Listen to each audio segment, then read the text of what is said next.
Hello, hello, hello. Welcome to Thriving Under Pressure, Effective Stress Management Techniques for Parents. My name is Kathleen Day. I am super excited to have you guys here today. We are getting ready to dive right into this really important topic that I think sometimes we don't give enough credence to. So I am really excited to be able to be with you today. So come on in for this quick lunch and learn. I want to thank you so much for joining us. And I also want to give thanks to our partner in this important work. So if you have caught some of our other workshops in this series, this is a workshop that is being sponsored in partnership with the leadership at Redeemer Presbyterian Church. They were so gracious to create a program called the Redeemer 4-8 Fund in order to support the mental health of people, treatment of people of color. And so we have partnered with them for the last few years. And we are just so thrilled to be a part of this process with them. And that they've expanded it to bring these workshops to you. So I want to thank them for that. Okay, so our goals for today are pretty simple. We're going to talk a little bit about the roots of parenting stress. We're going to identify some quick and practical ways to reduce stress. And then we're going to talk about how you can create more harmony between your work life, your family life, your personal life, so that you as a parent are enjoying your life, right? Like, we know that parenting can be stressful, but I want you to understand that you do not have to be miserable. You can actually enjoy this parenting journey.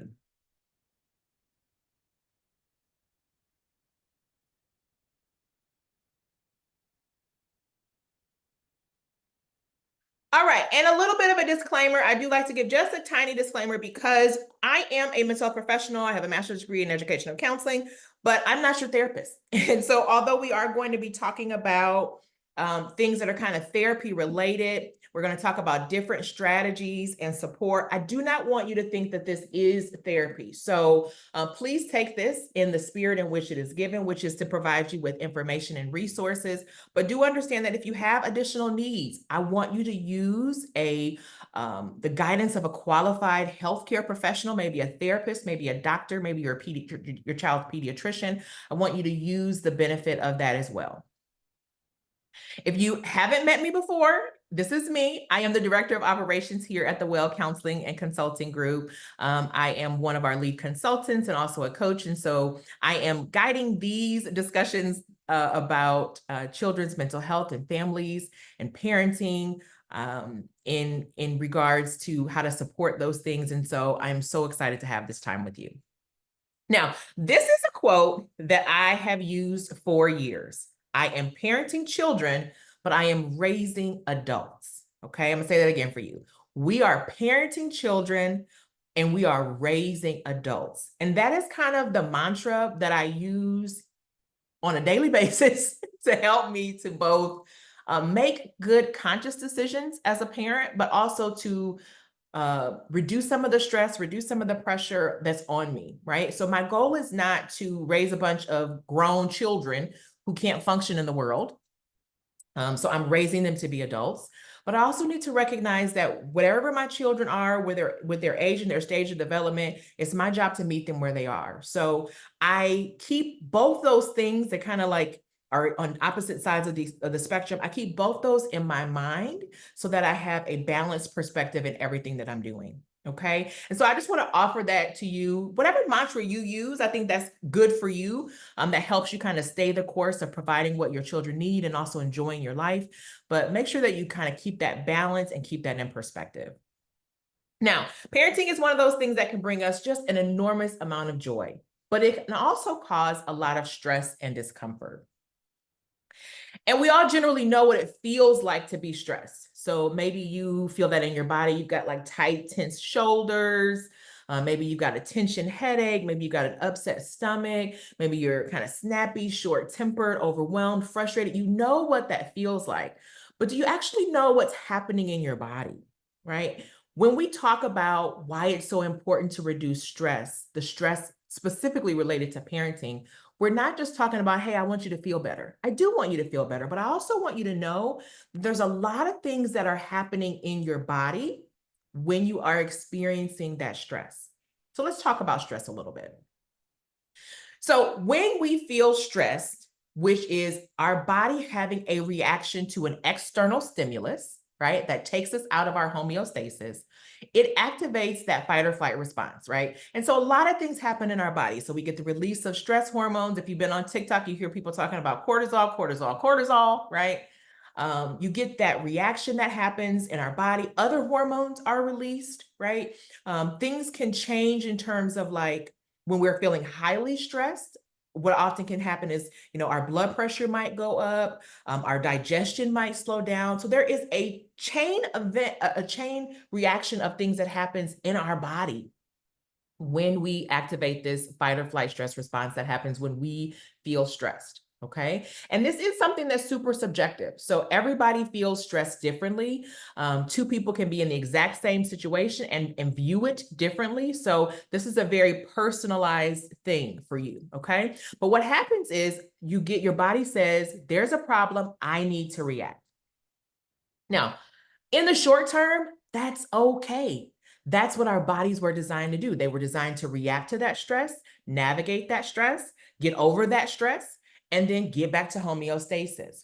What's happening right now, especially with a lot of parents that we see in our office, is that they're living under this chronic or toxic stress, and it's happening over and over again. And not all of this is due to parenting, but very often parenting is a part of that. And so as your body lives under the effects of chronic or toxic stress, you might start to see things like impaired cognitive function. Your memory is less. You might see increases in anxiety and depression, right? So sometimes when people come into our office, they are trying to figure out, do I need to be on medication? What's going on? And when we really realize it's like, hey, you're just dealing with a lot of stress and a lot of pressure, and it's activating these other symptoms. So part of the treatment is reducing some of these other stressors in your life. Long-term, the effects of the body can include things like trouble with sleep, a weakened immune system. So if you find yourself getting sick all the time, physical issues such as headaches and digestive problems, immune system issues, disruption in your hormones, all of these things can actually physically be linked to stress. Some doctors actually think stress is, almost like an epidemic at this point, and that we really need to consciously combat that.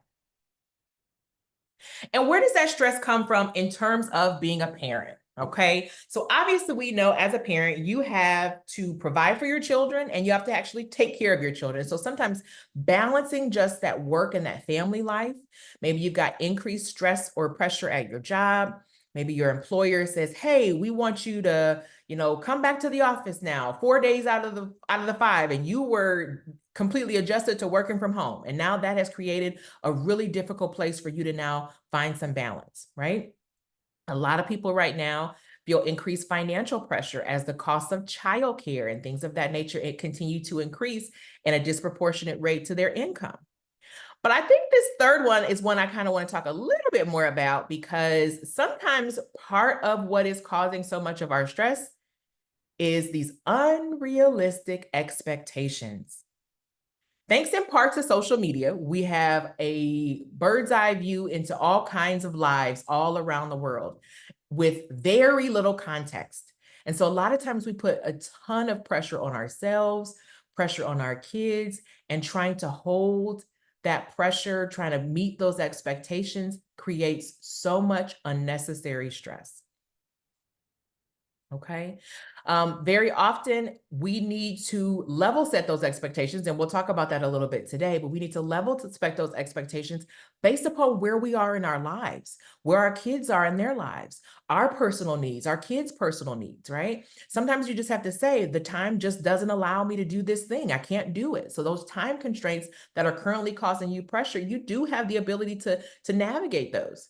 And then, and I want to be really clear that sometimes it's not just bad things that are causing us stress. Maybe you have a child who has dreams of being an Olympian and you want to support that dream. You want to pay for them to go to, the elite gymnastics camp, or you want to have them be on the travel soccer team. And so supporting your children's dreams is something that you actually enjoy, but it is creating stress for you. It's creating pressure for you. And you're saying, oh my gosh, I didn't realize that this is what was happening for me. All of those things contribute to you feeling the stress that is physically, emotionally damaging to your health. Toxic stress is not only bad for you, but I want to be really clear that it's also bad for your kids. When our bodies are stressed, when our relationships are stressed, that trickles down to our children. So when we're talking about parenting stress, I don't want you to just think that I'm, trying to give you an out. I am still thinking about what is best for your children and what is best for your family as a whole. And I also want you to know that you are not alone in this process. If you have been feeling incredibly stressed, if you have been feeling overwhelmed, if you have been, feeling like just the weight of this is too much for you to handle, please do not feel like you are alone. While parenting stress is normal, however, we don't have to allow it to become toxic. And what we're going to talk about today is how to make sure that we are reducing the stresses where we can and managing them where we can't.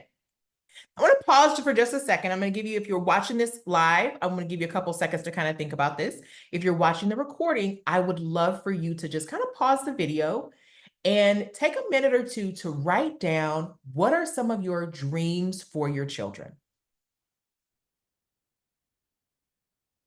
Feel free to put it in the chat if you're watching us live. If you're watching the recording, just kind of write down just a couple of things that are your dreams for your children.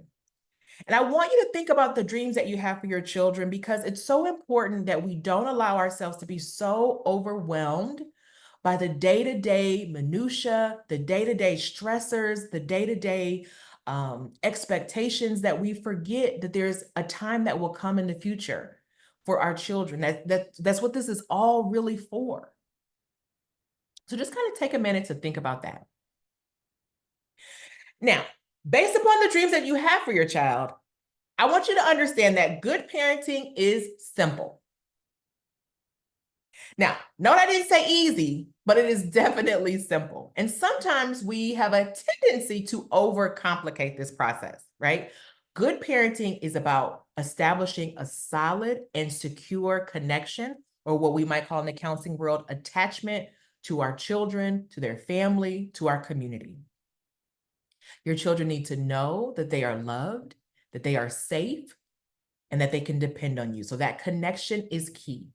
It does start whenever they come into your world, whether you have given birth to them or adopted them or what have you. It starts very, very early on, that connection and attachment. But it is something that has to be maintained through consistency. That's the second thing good parenting always includes, is consistency. Your children need to know that they can depend on you. It does involve some compassion.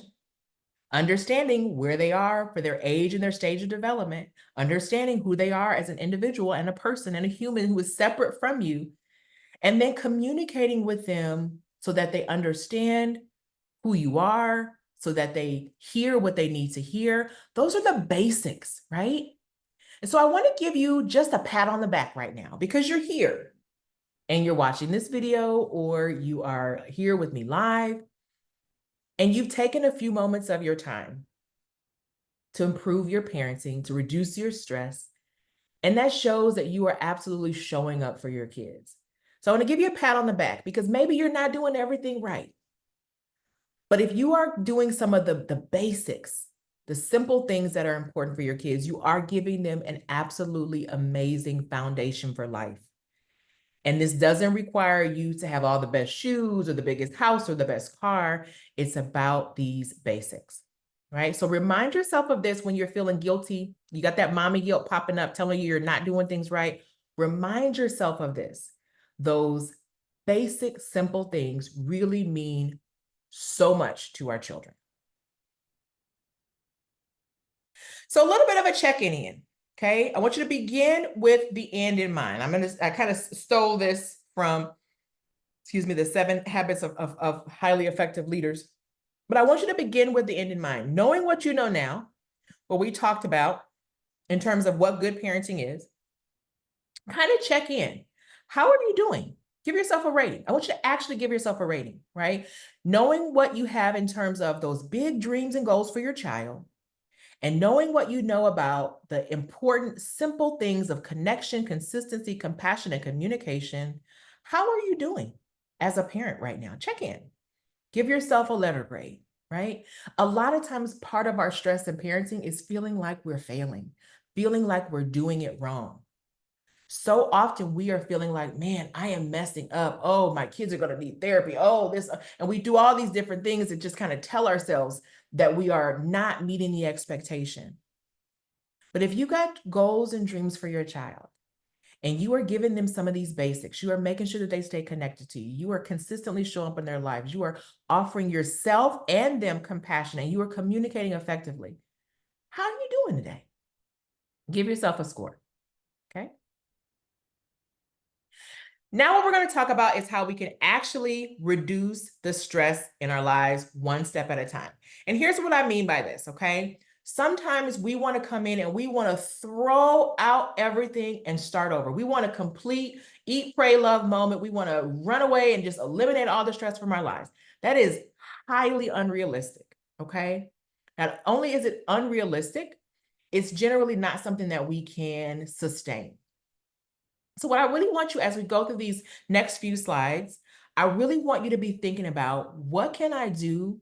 How can I consistently reduce my stress by just incorporating one or two things that will help me over time?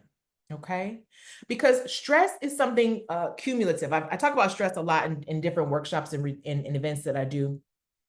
And I sometimes share this silly image of someone who is standing up with a bunch of stuff stuck to their clothes in a static cling style. So there's a woman in a suit and she's got like, socks and a jersey and stuff stuck to her from static cling.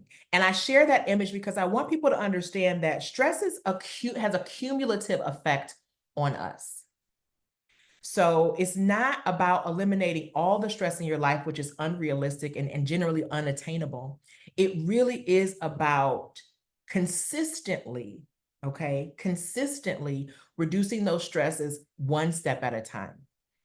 So if we can eliminate just one or two stresses each day over a period of days, weeks, months, we will start to feel the positive impact of that, because it really is the culmination of repeated stress that makes us feel so bad. So we're going to work on reducing stress one step at a time.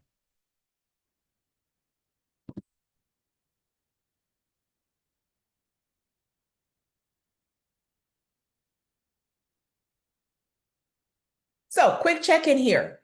What are some of your current stressors? Okay. Are there anything that so far that we've talked about that you're already starting to think like, this is a change I could make right now that I think would make my life better? Go ahead and make a note of that. Okay. Write it down. If you want to share it in the chat, if you're watching us live, that's fine. What are some of your current stressors? And this could be specifically related to parenting or not, but what are some of those current stressors? And what changes could you make right now that would make a big difference in how you feel?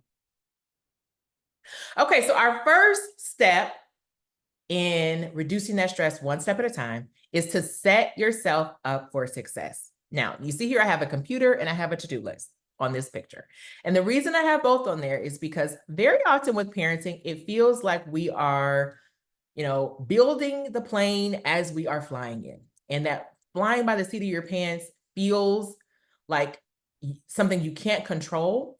But when you take a little bit of time to actually set yourself up for success, you'll find that you'll reduce the overall stress significantly. So here's what I mean by setting yourself up for success. First of all, I want you to prioritize your own mental health. Last workshop that we had, we talked about anxiety in our children and how important it is to make sure that if your child is experiencing symptoms of anxiety, that you get them the appropriate treatment and provide them the appropriate support. But I do not want you, as you try to navigate the stresses of life, right, to ignore your own mental health. It's so old. We've heard it so many times. You got to put your own mask on first. You can't pour for an empty cup. We've got all the little cliche statements, but the truth of the matter is you are better for your children when you're better for yourself. So whether that is working directly with your own therapist or coach, or just investing in your own, mental health resources. Maybe you got your favorite app or your favorite tool. You want to make sure that you are doing on a daily basis things that make you feel mentally your best. Okay. And then I also want you to do some things for your physical health. Now, I'm not going to say that you've got to go to the gym 7 days a week. I'm not going to tell you that you got to lose 100 pounds. I'm not going to tell you any of that. But you take your kids for a checkup every time the doctor says they need to come. When they're young, it seems like we're running back and forth to the doctor's office, back and forth, right? But how many times are you putting off your own checkups? Your kids go to the dentist every 6 months. How often are you rescheduling your appointments, right? I want you to get those regular checkups, get that routine care, okay? I want you to focus on your sleep. Oh my gosh, guys, we're talking about your mental health or your physical health, not only the quantity of your sleep, but also the quality of your sleep is so critical. So many of us are literally running through our days just absolutely sleep deprived. My sister has a little, it's called an Aura ring, and I keep saying I'm going to get one, and then I'm like, maybe I don't want this much information, but she has this Aura ring, and it tells her how her sleep was the night before, and it tells her how, based upon that sleep score, how ready she is for the day ahead. It gives her a little, little update, and it says like, hey, you did not sleep great last night. You had, 10 times that you woke up. Take it easy on yourself today. But how often are we having terrible sleep or having a hard time sleeping? And then all of a sudden we just go full pedal to the metal the next day. I'm not a electric car person, but I would pretty much guess if our car battery isn't charged, we're not going to expect that car to take us across country. We're not going to expect that we're going to fill up the tank one time and we're going to make it from Indiana to California. So if you're not giving yourself that restorative, regenerative sleep, or you're having trouble with that, that's a problem. So set yourself up for success for having that quality sleep. A little bit of light to moderate physical activity is great. Again, not about going to the gym, might just be walking around the house, might be just doing a few steps, on a stepper while you're watching your favorite show. And I am a big fan of mindfulness, and I personally like meditation practices, but even just pausing, right? Just stop right now, take a breath, blow it out.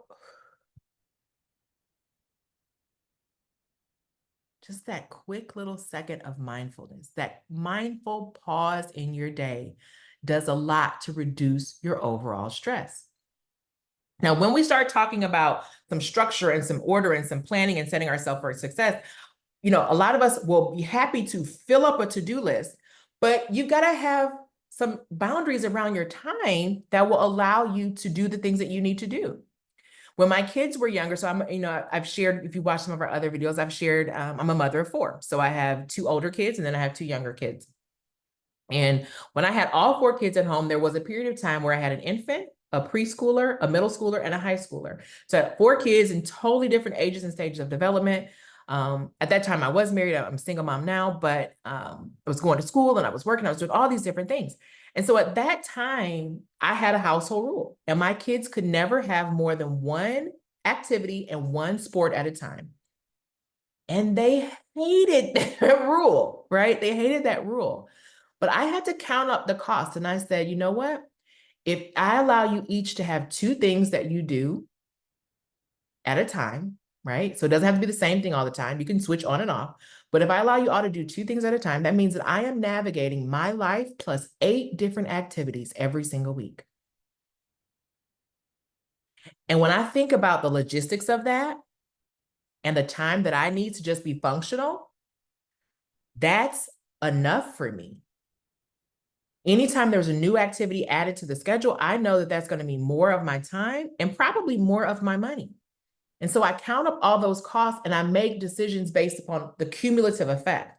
A lot of times what happens is we go kind of like, this kid wants to do that and this kid wants to do that. And we never stop to actually look at all of those things are going to add up at some point, and they're going to converge on my budget and they're going to converge on my calendar.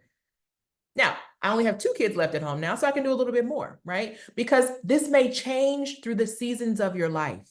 So as you're paying attention to the seasons of your life and you're counting up all the costs, you can make really good decisions that set you up for success and that over time will reduce that stress.